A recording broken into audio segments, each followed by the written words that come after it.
1 pot chicken and rice. অনেকদিন ধরেই এই রান্নাটা আমার ফিরে আসছিল। তো 1 পট চিকেন করতে গেলে সেই পটটা তো আমার নেই, তবে আজকে কড়াইয়ের মধ্যে এই রান্নাটা করব।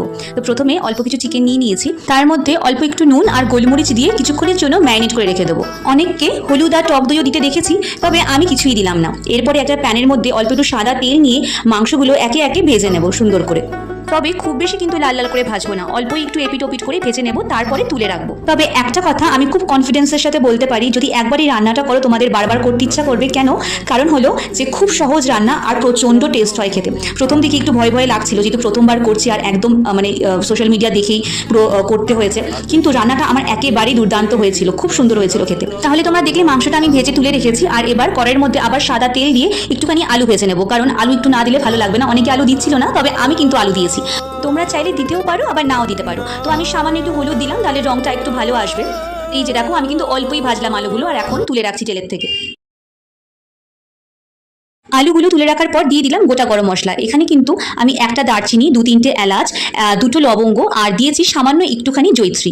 তোমরা কিন্তু মাংস আর চাল অনুযায়ী কিন্তু গোটা গরম মশলাগুলো দেবে। তো আমি অল্প করেই করছিলাম বলে আমি এই কটাই দিয়েছি। তারপর দিয়ে দিলাম কিছু পেঁয়াজগুলোকে ভালো করে কুচো কুচো করে কেটে নিয়েছিলাম। আর এখানে এখন দিয়ে দিলাম হচ্ছে আদা রসুনের পেস্ট। তবে পেঁয়াজটা কিন্তু আমি বেশ অনেকক্ষণই ভাজলাম, তারপরেই কিন্তু পেস্টটা দিয়েছি। তারপরে নাড়াচাড়া করার পর একটু যখন আদা রসুনের গন্ধটা একটু যখন বের হয়ে গেল, তারপরে আমি সেই ভাজা মাংসগুলো কিন্তু দিয়ে দিলাম। তারপর কিছুক্ষণ নাড়াচাড়া করার পরে অল্প করে টক দই, আমি এখানে 2-3 চামচ টক দইটাকে একটু ফেটিয়ে নিয়েছি। তারপরে ওর মধ্যে দিয়ে কিছুক্ষণ নাড়িয়ে দিয়ে দিলাম বেসিক যে মশলাগুলো তোমরা চিকেন রান্না করার জন্য ইউজ করো, যেরকম ধনে, জিরে, লঙ্কা, সামান্য হলুদ তোমরা দিতে পারো। অবশ্য হলুদটা তোমরা স্কিপও করতে পারো, কিন্তু আমি এখানে দিয়েছি কিন্তু। আর হ্যাঁ, আমি না জিরের থেকে ধনে গুঁড়োটা কিন্তু বেশি ইউজ করেছি এখানে।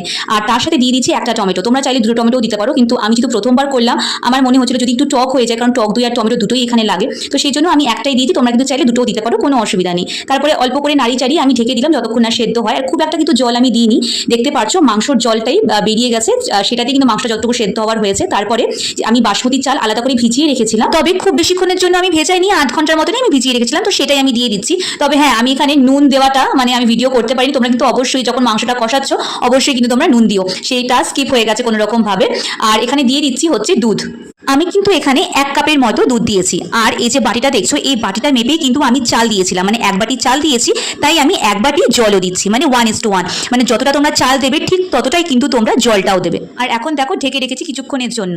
আর এই যে দেখো, অনেকটাই জলটা শুকিয়ে এসছে, বলতে গেলে ঝরঝরেই হয়ে গেছে। তবে যতটুকু আছে ওইটুকু আস্তে আস্তে শুকিয়ে যাবে। আমি কিছুক্ষণ এমনি আলগা রেখে দেবো, আর থাকবো না, কারণ আমার মাংস, আলু সবই বলতে গেলে সেদ্ধ হয়ে গেছে।